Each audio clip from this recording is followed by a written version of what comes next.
everybody, and welcome to Bernardotech. Today I have a product from BlitzWolf that I'd like to review. This is the mini monopod, or as most people would call it, a selfie stick. Now inside the box we have three things. The first is the selfie stick itself.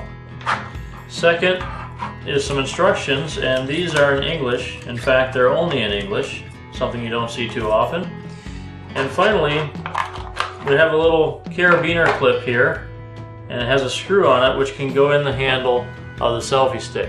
Now, in case you're wondering, these threads are compatible with the standard camera mount. So if you have some kind of camera mount that you want to fasten this to, this will work for that. Now, this selfie stick is designed to be used with a smartphone. The smartphone goes right in here, and this stretches out to about 3 1/4 inches. And so as long as your smartphone doesn't have a width of greater than 3 1/4 inches, it will fit in here. This is spring loaded. And then the selfie stick extends out about 3 feet or 90 centimeters.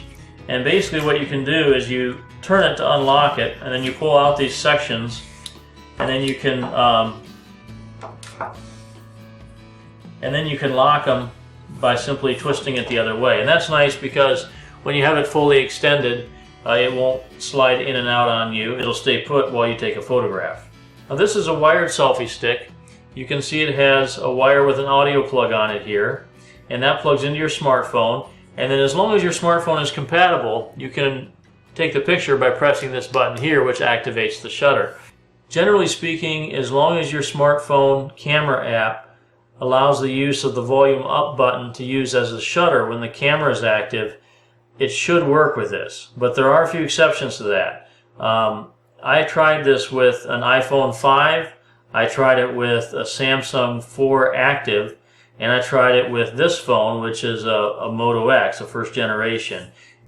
And it worked with both of the first two, but did not work with my Moto X. Now, if you look in the instructions, you'll see that it has a list of phones that it does support, and it has pretty much any iPhone from the iPhone 4 on will work. It has several devices from Samsung, and I'm guessing there's some here that are not listed that still work. There's several from Sony. Then there's a fairly long list of other brands that you normally don't see too much here in the US.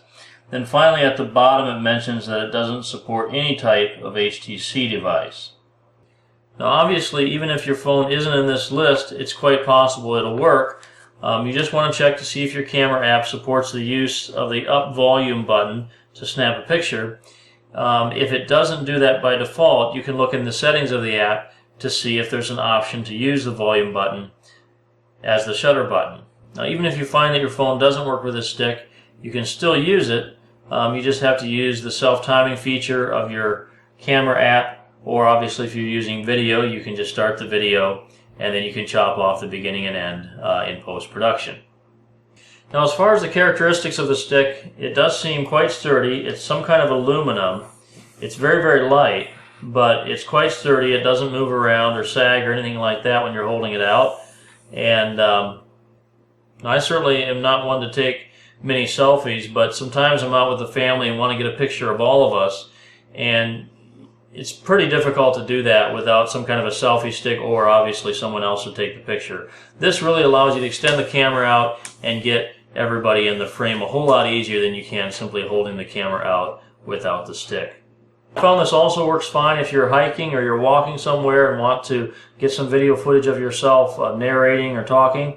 It also works if you're trying to get some action footage for something like skateboarding, for example, where your hands are free. The other thing I should mention is that you can take the screw out in the end, and this appears to be a GoPro compatible mount, and so you can also put other cameras on there instead of a smartphone as well.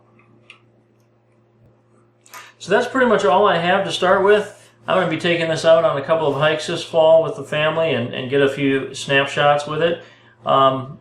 If you haven't already done so, you might want to check out my outdoor channel. I have lots of footage of things like hiking and fishing and hunting and so forth. If you're interested in that sort of thing and you haven't found my other channel, I'll put a link to it in the description of this video and also in the card attached to this video. So thanks for watching today's review, and hopefully you'll find it helpful if you're looking into purchasing this product.